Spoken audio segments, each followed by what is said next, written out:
Trolley to yesterday, chapter 13. For several minutes the professor knelt there, holding the stone he had pried out. It was about the size of a small loaf of bread, like all the stones in the wall. The pinkish glow cast by Brewster's magic light illuminated the professor's face, which showed that he was puzzled. "So what is it, Whiskers?" asked Brewster in his usual sarcastic voice. "Did you find an old tomb?" "I was hoping that you'd have an answer for me," muttered the professor. "You always seem to know so much." "You have an exaggerated idea of my knowledge," said Brewster sourly. "However, from the greenish gunk that is on one side of the stone you have pulled out, I would say that you have broken into a water pipe of some sort, perhaps." "Of course!" exclaimed the professor, snapping his fingers. "I remember now! There was an old water pipe here that ran from the aqueduct that some emperor built. The pipe was replaced later when the walls were rebuilt during the reign of Theodius II. If I am right, this pipe still runs down to a huge reservoir under the city walls. From there, maybe we can find our way up to the city."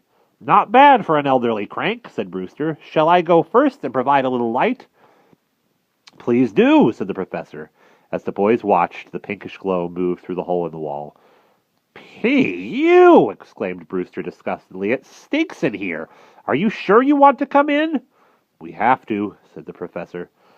"Now kindly shut up while I do a little hacking." Once again the professor jabbed at the mortar with the sword. Fergie helped as well as he could with his knife, and before long they were lifting another stone out, and then another, and yet another. At last there was a hole big enough for the professor to crawl through. He wriggled in, and Fergie came next. Last came Johnny, who was having trouble fighting down the panic that was rising inside him. He had always had a fear of being trapped in a small shut-in space, and now that he had been in 2 underground tunnels in a short space of time, the fear had begun to grow. He had trouble breathing, and his heart was going like a trip hammer. But he fought his feelings down and forced himself to follow the others into the foul-smelling pipe. They crawled over slimy green stones. Far ahead, Johnny could see the flickering pink glow of Brewster. For this he was very thankful. He thought of all the nightmares he had had about being buried alive, and he knew what he would feel like if he was in the dark. He could hear his breathing getting heavier and heavier till it almost sounded like sobbing. Suddenly Fergie stopped and turned to glance back at him. "Are you okay, John, baby?" he asked. He sounded worried. Johnny had to swallow several times before he could talk. I guess so," he said in a weak, throaty voice. "But I'm really scared and I wish we were back home." "You and me both," said Fergie firmly. "But don't worry. The Prof and Brewster will get us out okay. Let's go before they get too far ahead of us." Johnny pulled himself together and forced his arms and legs to move. He was scrambling forward again, but he hadn't gone very far when he heard the professor call out, "Halt, everybody! We've got a problem! Low bridge ahead!" Fergie and Johnny stopped crawling. Brewster's light was faint, but it was bright enough for Fergie to see what was wrong. Not far ahead, a huge stone block had sunk down into the roof of the water pipe. The space that was left was just barely large enough for them to crawl through. Fergie felt a tightness in his throat. He had wriggled through a space like that once when he was cave exploring with some other boys. He hadn't enjoyed the experience much, but at least he had made it. But what would Johnny do now? There was a long silence. Brewster's light got fainter, and then it grew again. Finally, his familiar raspy voice could be heard echoing weirdly in the tunnel. "I have good news," he said cheerfully. "After you crawl through the crevice, you're home free. You come out onto a stone ledge above a lovely big reservoir. Hop to it, and you'll be there in no time." Johnny almost felt like cheering, but the sound stuck in his throat. He was much too scared to celebrate just yet. Grimly, one at a time, they began to slither through the crevice. The professor went first, and very soon he was on the other side, yelling encouragement to the boys. "Come on, gentlemen," he called. "You won't have any trouble at all. Wait till you see the size of this place. It's enormous." Fergie knew he was next, and he quickly got down on his belly. "Just do what I do, John, baby," he whispered, "and we'll be through in a jiffy." Fergie began to wriggle along under the stone block like a snake, but when he was halfway through, Brewster called out in alarm. His voice sounded squeaky and thin.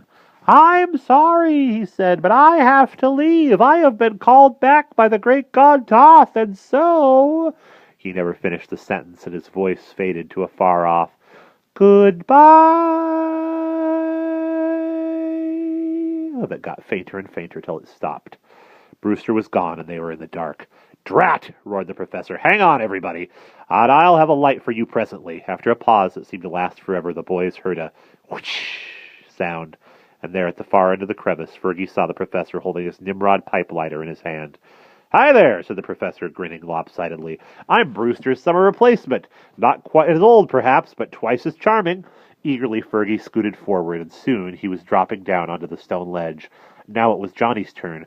Gasping and panting, he struggled forward while the professor held the lighter up to the mouth of the crevice and said encouraging things in a gentle, soothing voice. Johnny was in a terrible state. He kept imagining that the heavy stone block was coming down to crush him. Over and over he whispered every prayer he could think of. Finally, a few feet from the opening, he simply stopped. I can't go on," he said in a whimpering voice. I have to go back, I really do." "Nonsense," said the professor. "You will do nothing of the kind. Give me your hand. Do you hear me?" The professor had stopped his mild-mannered coaxing because he knew that it wasn't working, and became harsh and commanding, which was something he was better at. Johnny was startled. He jumped a bit and banged his head on the low stone roof of the crevice. But then he thrashed frantically forward, and the professor grabbed his hand. The old man tugged mightily on Johnny's arm, and he managed to haul him through. When Johnny was safe, the professor sobbed and muttered incoherently as he hugged Johnny and said that he was sorry for being so nasty. It's all right, Professor," said Johnny. I know you had to do it."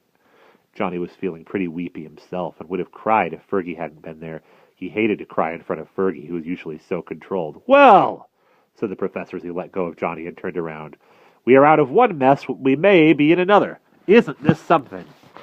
The steady flame of the Nimrod lighter illuminated a strange underground world. Beyond the narrow stone ledge stretched a huge water tank with a vaulted stone roof. Stone pillars supported the arches of the ceiling, and the black surface of the water glimmered faintly. How deep was the tank? How big was it? There was no way of telling. As Johnny and Fergie stood staring in wonder, the professor walked quickly away and stopped. He picked up a piece of wood with a pitch-soaked rag wrapped around one end, and he lit it. "This lighter burns like crazy," he said as he snapped the cylinder shut. "People must come down here occasionally. That's encouraging, I must say. Over there, if my eyes don't deceive me, is a boat. Come along, gentlemen, time's a-wasting." Johnny and Fergie turned to look where the professor was pointing. Sure enough, farther down the curving ledge, a rowboat lay on its side. 2 oars were propped against it. "I imagine that the Emperor's inspectors come down here now and then to check the water supply," said the professor as he bent to examine the boat. It seems to be in pretty decent shape. The torch's flame is flickering a bit. There must be a draft blowing from somewhere across the water. There has to be a way out, and by the holy eternal powers, we are going to find it." The boys did not need much encouragement. They helped the professor heave the boat onto its bottom. They threw the valise and the sword into the stern, and then they carefully slid the boat down off the stone ledge into the water. While the professor and Fergie clung to the boat's prow to keep it from drifting away, Johnny jumped in. The boat rocked, but he settled himself quickly on the stern seat. By that time, the other 2 were in the boat, and the professor was using one of the oars to shove them away from the ledge. Fergie sat in front and held the torch, which cast weird shimmering lights on the water. "I have read about these reservoirs, but I never expected to see one," muttered the professor as he fitted the oars into the locks.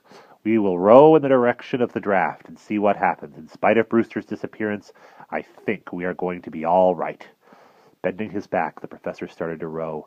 He hummed as he pulled at the oars, because rowing was a cheerful activity for him, and he remembered the time he had spent on a 3-man scull at Princeton University. He maneuvered the boat in and out among the pillars. Black vastness hung all about them, and now and then a bat would flutter by. For a long while no one spoke. Johnny trailed his fingers in the water and watched the braided wake behind the boat. He felt gloomy, and he missed Brewster a lot. "What do you think happened to Brewster?" he asked suddenly. His voice echoed strangely in this vast place, and the sound startled him. "I wish I knew," muttered the professor. "He said something about being summoned by the god Thoth. Thoth is the Egyptian god of magic, and I suppose he has power over a creature like Brewster. Maybe he will be back soon, but with him or without him, we are going to get home safely. Don't worry about that." Johnny screwed his mouth into a tight frown. It was all very well for the professor to say, "Don't worry," but Johnny knew they were in a jam. They had to get back to Leander's tower, but they seemed to be getting farther and farther away from the tower with every step they took. And even if they arrived back there, they couldn't be sure that the time trolley would be waiting for them. Maybe it would take off by itself the way it had when Mr. Townsend was running it. The 3 of them would be stuck forever in the year 1453, and they would probably end up as slaves when the Sultan's troops took the city of Constantinople. It was not a pleasant thing to think about. The professor rowed, and the little boat nosed in and out past tall, gloomy pillars. The torch that Fergie held went on flickering as they steered in the direction of the draft. Soon the professor's cheerful humming died, and every now and then he put down the oars and held a wet finger up to the air to see if he could tell where the draft was coming from. Then he would pick up the oars and row grimly on. Johnny noticed that Fergie's torch was burning straight up. It wasn't wavering at all.